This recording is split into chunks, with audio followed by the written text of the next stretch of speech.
This week on the Music Biz Weekly podcast, we discuss Bandcamp, a great digital service that kind of flies under the radar. It's been there for a long time. It works. And I think you really need to go investigate it again if you haven't really dipped your toes into it. I'm going to share what I love about it. Blasko's going to share some great ideas on it. Don't let Bandcamp fly by under the radar here. Pick it up, use it. Welcome to the Music Biz Weekly podcast, celebrating over 15 years and over 600 weekly episodes, where Michael Brandvold and Blasko, two longtime music industry pros, discuss the very latest trends, tools and tactics that you need to succeed in this new music business.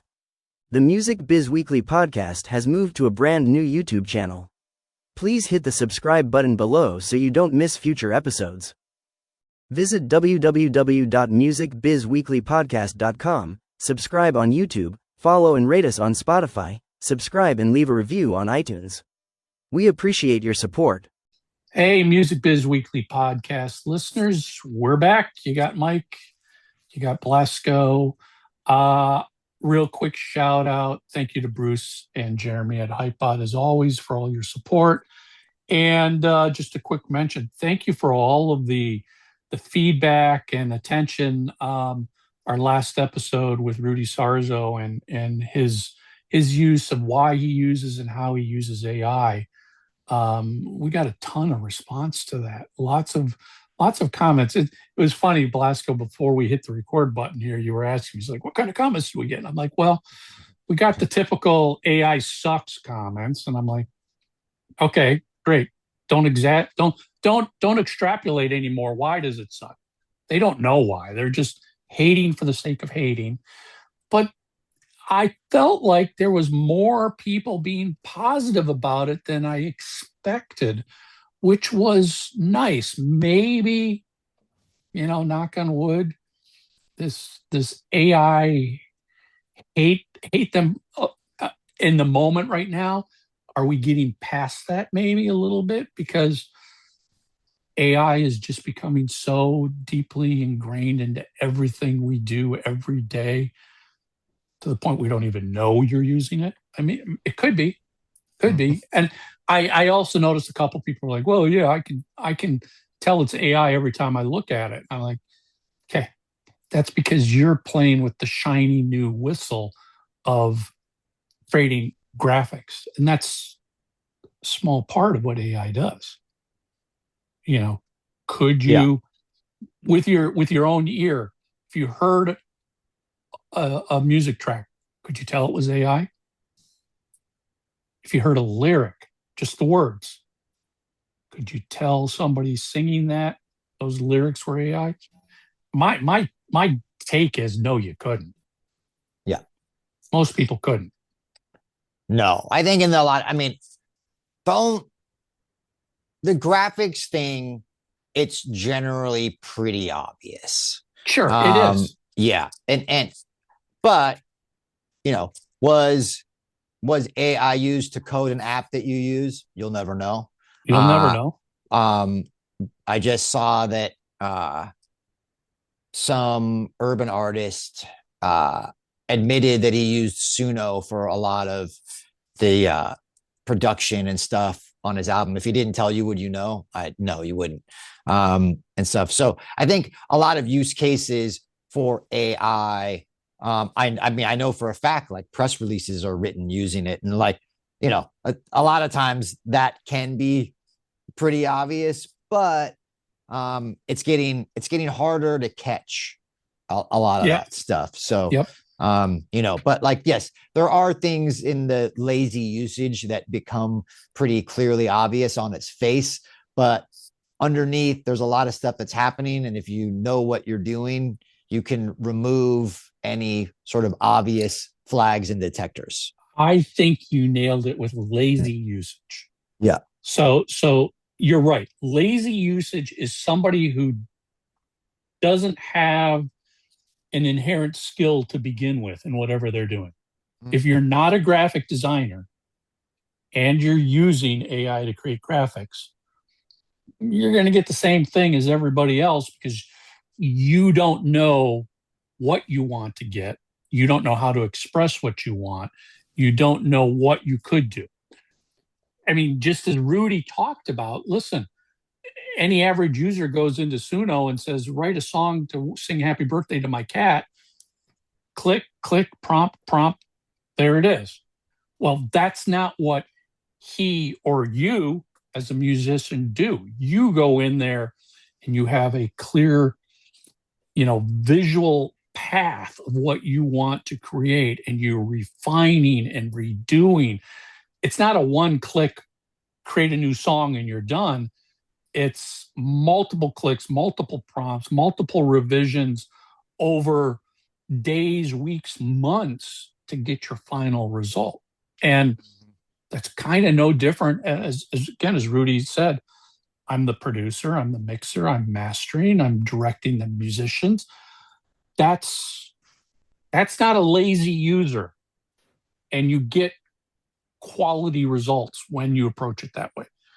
So when you don't have the skill, sure, the results are going to be very generic and look like everything else. Totally.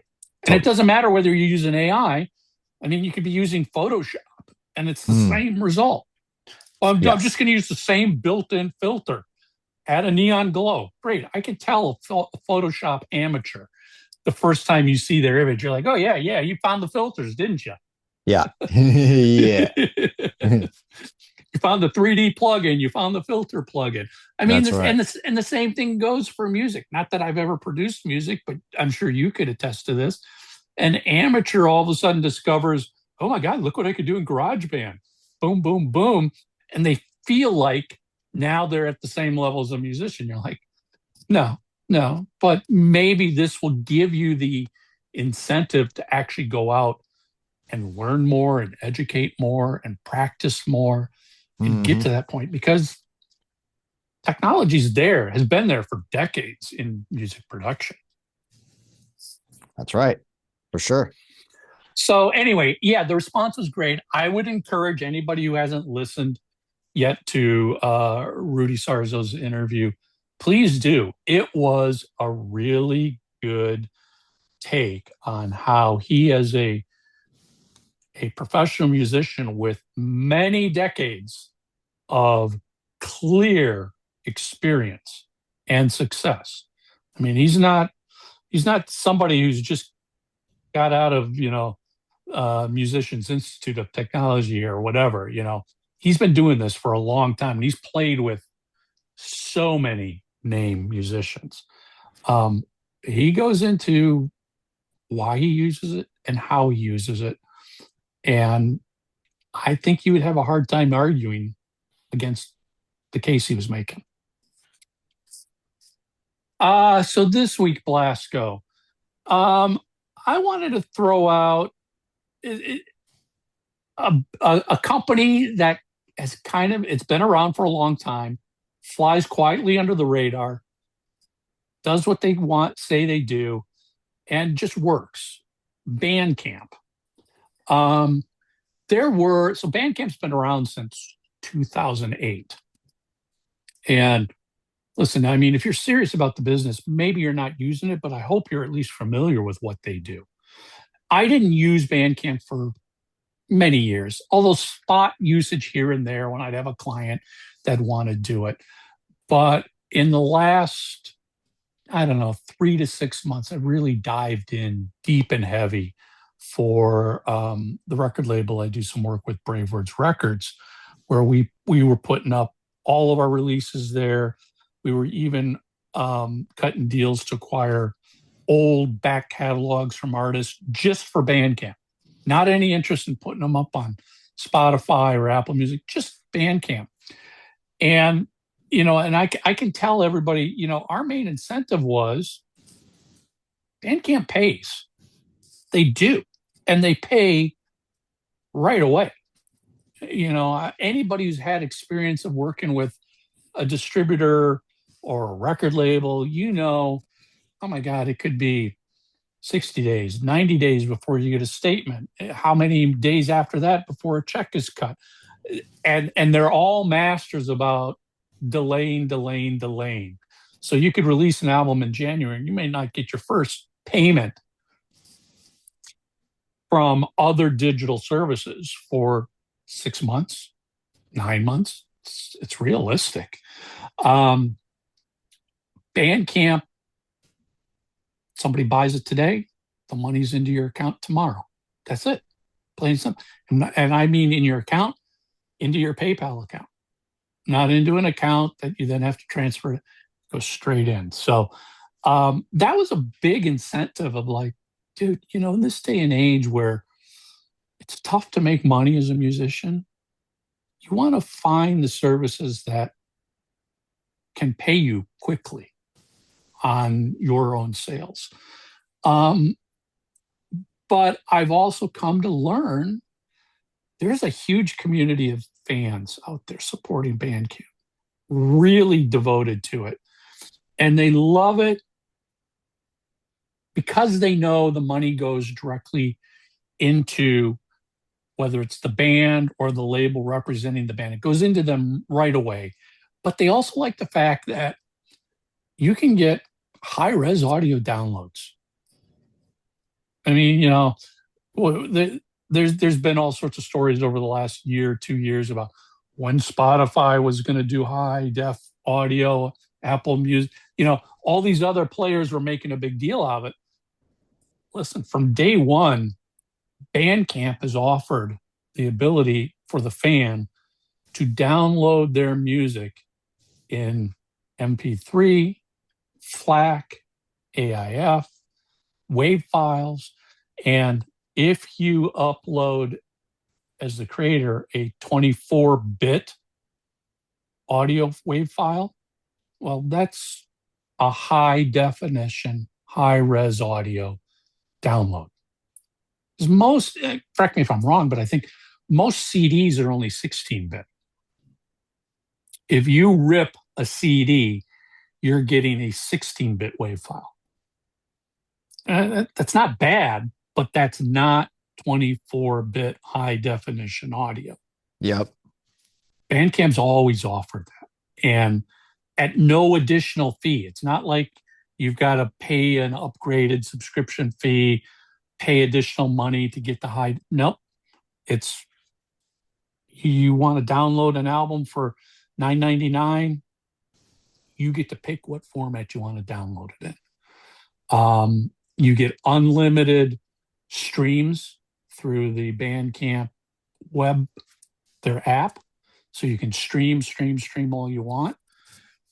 I will also add from the creator side, one of the cool features is streaming is free to the user. You don't have to subscribe. You don't have to. But me as the creator can limit how many times you can stream it before you have to buy it. So like I go in there and I set it to, you can stream this album 3 times. Come back for the 4th time, can't stream it anymore. Now you got to buy it if you want it. And once you buy it, now you got unlimited streaming forever, and you've got the downloads of the files. So you get both in one purchase. That's a cool feature too. I mean, you go buy something off of iTunes, you don't have access to Apple Music by default. So I'm feeling like Bandcamp, I don't know, it's one of those things where it's a great tool, but they need somebody out there evangelizing for them. Yeah, it's a little quiet. I mean, from an independent musician standpoint, I feel like Bandcamp should be a thing that you take seriously and put a lot of focus and attention on. I'd say that number one. Number two, I think if I think about it from the user standpoint, like, look, I'm so old that I remember music before streaming, before digital downloads, before Spotify, right? Like even before CDs, right? Like I know that much.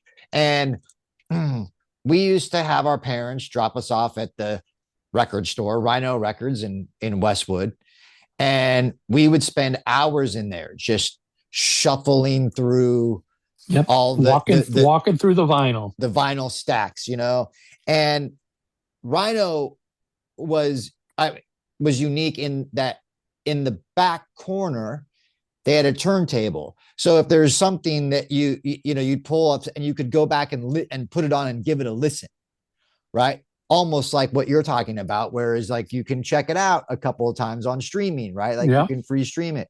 So I think from a user point of view, for me, it's the closest thing to whenever I was a kid getting dropped off at Rhino Records by our parents, or taking the bus up there and just going through all the vinyl, listening to it, just that experience. Like from a digital experience, the digital experience on Bandcamp is as close to my childhood analog experience, if that makes any sense. Mm-hmm. And I feel like that there's nowhere else that is equivalent.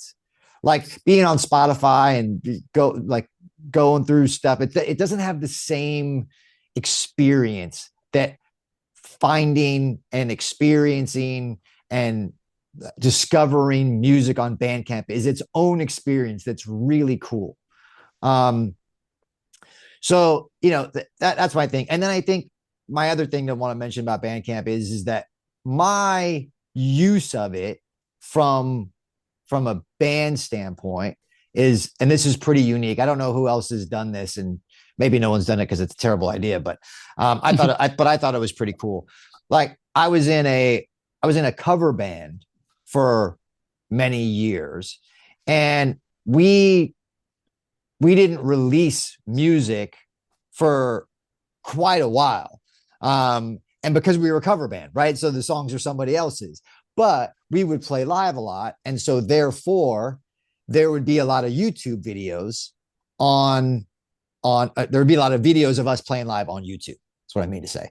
And so what I would do is I would go and rip like a portion of a show, a single song, a couple of songs, but I would rip live videos, and I would use a YouTube to MP3 converter to rip a selection of songs. And then what I would do is I would put those on Bandcamp, and I would create like a little single, like I would create the art, and I would create like a single or a collection of songs or like a tour promo thing or whatever. And I created like 15, 20, like sort of small little indie releases that were all live clips. And it was a fun way to communicate what we were doing with a fan base. And granted, because they were covers, I didn't monetize them. I gave them away for free. So like, I think of it in terms of, if you're an independent artist and you own your masters and you play live, that could be a fun way to utilize the Bandcamp platform in a way to where you can offer that kind of sort of lost leader kind of fun, engaging stuff, where you're putting the live versions on there and just, ripping from YouTube and putting that stuff on there. Give it away for free. Who gives a shit? You know what I mean? Like you can monetize your studio stuff, but it just seems like that could be another way that people can utilize the Bandcamp platform. So I don't know. That's my experience. One of the things that I do really like about Bandcamp is it's got a social network functionality built right into it. Mm-hmm. Whether this was intentional when it was first launched, and then social media caught up, and it was sort of like, well, hey, we're already doing this. As a fan, you can go in and follow an artist. You can follow a record label. Metal Blade Records is on there. Napalm is on there. Cherry Red is on there. You can follow the label, because I think we also know as kids growing up, when you'd find music, you'd be like, oh, what label is this on?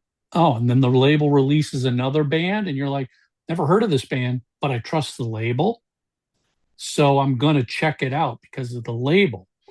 So you can follow artists, you can follow labels on there. You can leave comments on a release. And as the creator, I can message all of my followers. Can't do that on Spotify. You can't do that anywhere on any other music platform. Mm-hmm. I can sit here and message everybody. First of all, if I put a new release up, it'll automatically send out an alert to all my followers saying the label's released a new title. But I'm actually running a summer sale. All right, all of our old back catalog stuff, $5.99 for a download. I mean, there's no physical involved. So we want to get customers in. We want to build customers. $5.99 for a download. So I just message every follower of ours on Bandcamp and say, guess what? Till September 1st, everything's $5.99. Boom. People are buying. And me as a marketer is like, God, I love that. How come I can't go out there and message everybody who's following me on Spotify and send them a message? Mm-hmm. How come I can't do that on Apple Music? It's just, and frankly, even in Bandcamp, I can message them anything I want. So I'm messaging them to do something to purchase right now, but there's no restrictions that I couldn't message them to say, I've got a tour coming up, got a new t-shirt, which reminds me, I mean, Bandcamp's not limited to just music. You can sell anything you want on Bandcamp. Mm-hmm. Physical goods, digital goods, t-shirts, CDs, vinyl, obviously the digital releases, and anything. It basically just takes that order, dumps it into an order file, and you're responsible for taking that order file and doing whatever you need to do. So, I mean, you could sell one-of-a-kind items, get your band together, get everybody to autograph a drum head, put one drum head up, set the inventory level at 1. When it sells, it comes offline, and you get the order file and fulfill it. So I do kind of like the fact that if you're an outside the box creative thinker, you can twist and mold Bandcamp and to do a lot of interesting creative things, as you illustrated, Blasko, that maybe it wasn't quite designed for. But if it works, it works. Who cares? Because I think we all know once you move up to the next level of, you know, you're living in the world of Apple, Amazon, Spotify, everything else, you're not going to twist and mold those services in any way, shape, or form. They're so rigid in what you can do. You play within their walls, or it doesn't work. Yep. So, the other thing too that I'm thinking about is that the Apples and Spotifys of the world, as an independent musician, you need a third-party distributor to put your music on those platforms, DistroKid, CD Baby, you etc. don't for Bandcamp. That's correct. It's a direct distribution. You can run it however you want. You literally go to the back end, upload your WAV files, set up the titles, set up all the information behind the scenes, but you're doing it. Not a distributor, not a middleman who's taking a cut. Yep. And I think there is a stereotype, so to speak. People think, well, Bandcamp must be for just real garage bands. As I mentioned, record labels are quite active on Bandcamp and putting their, I mean, I follow Cleopatra Records on Bandcamp. Every day they're pushing 2 or 3 items up onto their Bandcamp store every day. Yep. I don't know if it's new stuff, old stuff, reissued stuff, digital only versions of stuff that's been CD for a while. But it's a false statement to say that Bandcamp is only for garage bands, do-it-yourself bands. Yep. Yeah. It's a great platform. And it's worth exploring a little bit. I think if you're a music fan, you'll really enjoy it. And if you're an independent artist, it's a powerful platform. Like I said, I mean, the thing that as independent artists, the thing that we really like is easy. We love easy, right? And Yep. I wouldn't be ripping my cover band's music from YouTube and putting it on this thing if it wasn't easy, right? I would have never have thought about doing something like that for Spotify or iTunes. I mean, I couldn't Right. anyway, but even still, it was like the ease of the access to the platform, and also too for as an independent artist. I mean, in the early days, you have to think about your band as a brand and as a business. And this is a way to fully isolate your business with no third party, clipping percentages of it for you, Yeah. And in the event that you do end up getting a record deal, then that record company can utilize your Bandcamp to then put their releases on your page. Exactly. Yeah. A label can have a Bandcamp profile, and if you get signed, that artist will now be able to appear on their Mhm. profile. So you're right. That's one of the cool things is you don't have to go through third-party distributors to do any of this stuff. You get your WAV files. I strongly advise you to make sure whoever is giving you your WAV files, make sure they're giving you 24-bit WAV files. That's the Mhm. best quality audio file you can get. Everything else is a subset of that. And to be honest, Bandcamp won't even let you upload an MP3. You have to upload something like a WAV file or a FLAC file or an AIF file. They want to start with a high quality audio file, which they will automatically behind the scenes generate an MP3 if that's what the fan wants. Mhm. So you have to start with that. So make sure, whoever, if you're working with a local studio, just make sure you request specifically 24-bit WAV file and sit on those files. That's what you're going to, even if you eventually do go out through a distributor or somebody else, you're still going to need those files there as well. Yeah. Yeah. But it's So worth checking out. I agree. it definitely is. Um, I will end with, don't think just because they've got a great community that they're going to do all your marketing for you. This is like every other platform out there. Their job isn't to market you. You still got to market yourself. So, I've seen people who are like, well, it was Bandcamp Friday and we had no sales. Well, what did you tell people? I made one post a couple days ago. Not enough. I mean, whether you're marketing your tour, a new album, a new video, one post isn't going to cut it for anything you're doing out there. You got to beat people over the heads and let them know. You've got to have a strategy, a plan.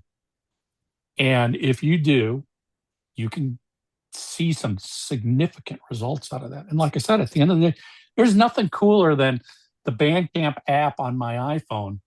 And it has a little alert that pops up that literally says, cha-ching, this fan bought 6 items for this much money. I'm like, that's cool. That's literally money going into your bank account.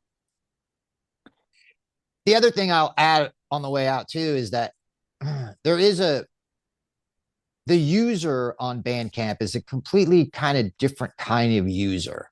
And it is community based, and they are very active in the community, and they're more of like, what you always hear is like a super fan or an active fan. Yeah, they're not casual fans. No, it's a very much a higher contingent of people that you can convert into a super fan. Like there is much more of that type of personality that hangs out and spends time on Bandcamp And so for that matter, in and of itself, it's of high value.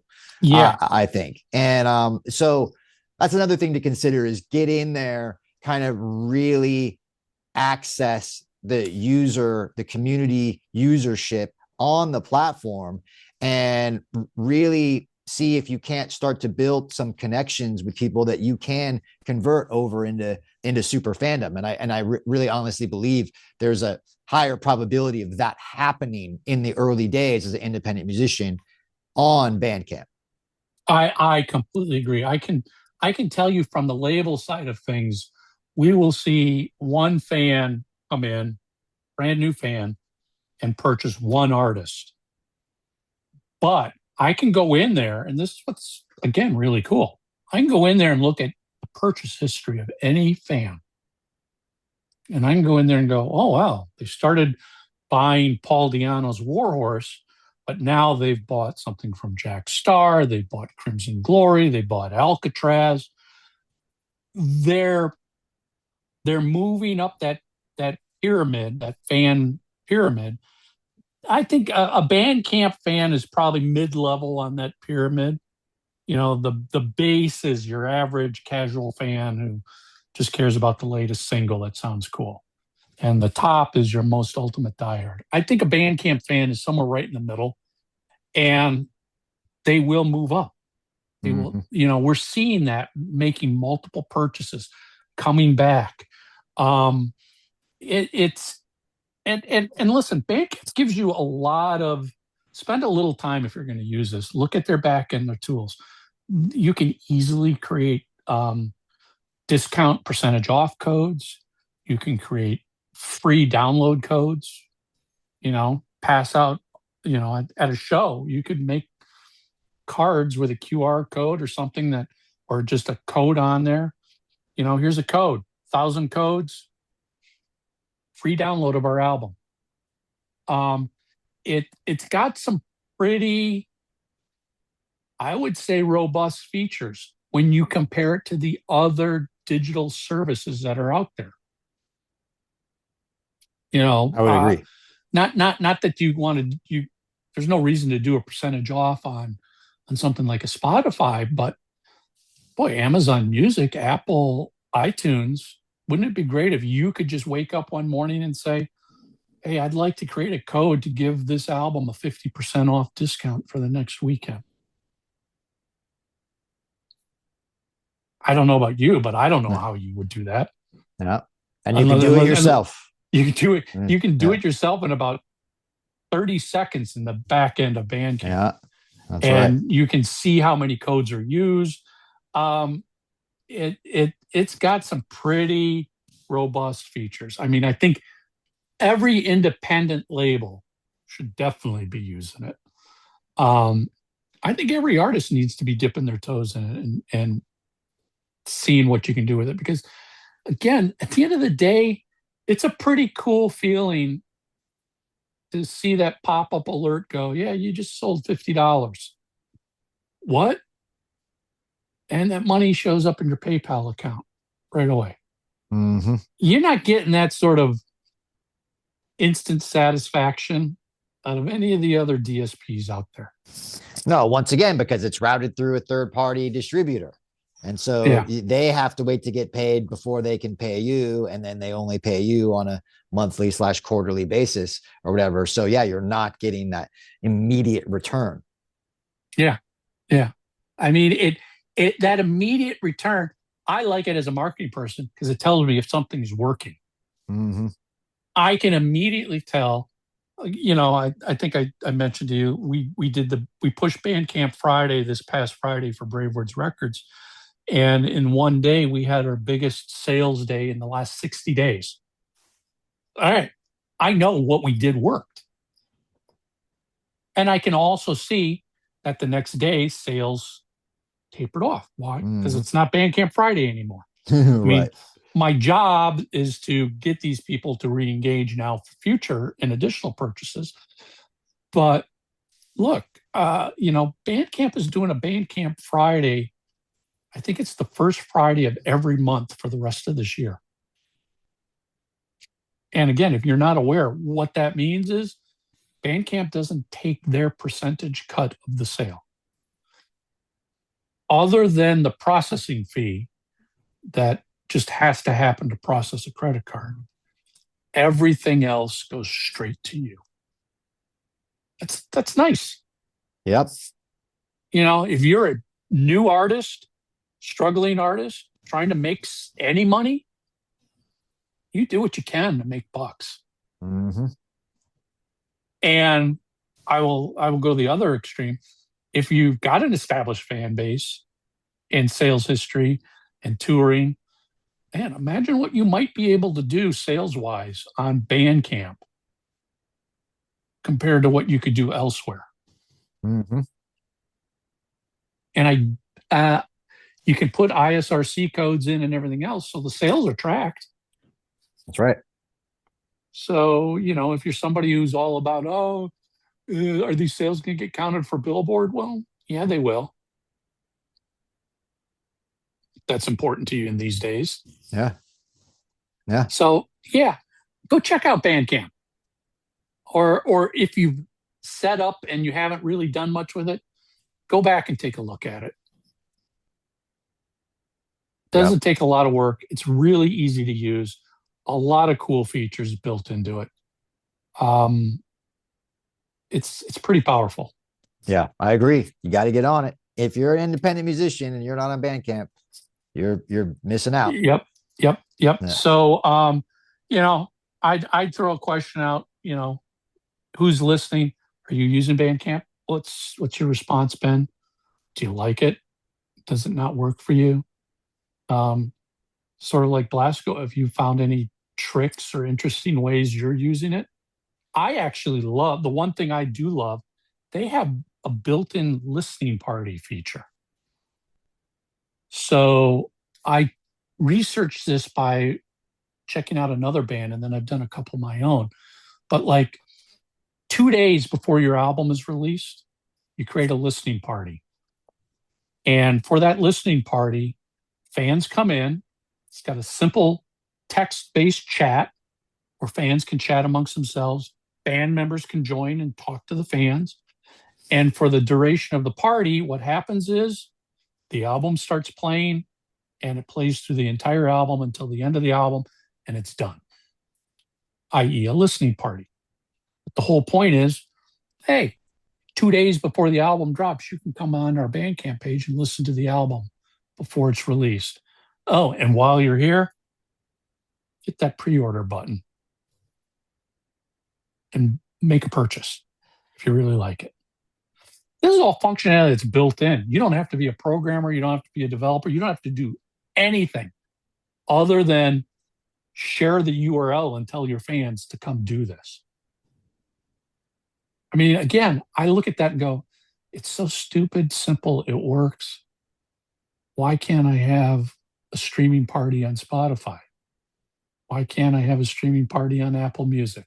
Mm-hmm. Come stream it 2 days before on Apple Music and have a link to pre-order it on iTunes. Maybe you get some sales out of it.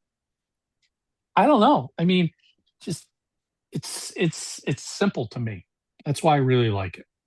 Yep. Agreed. All right, people. That's it. Let's hear from you. One more time, thank you to Jeremy and Bruce at Hypebot and Bands in Town. That's it. Music Biz Weekly Podcast. We're out of here. We'll see you next week. Every month, thousands of musicians and industry professionals listen to the Music Biz Weekly Podcast. If you have a product or service and would like to reach this audience, get in touch with Michael to discuss sponsorship opportunities. Voices for the Music Biz Weekly Podcast provided by LarryDavisVoice.com.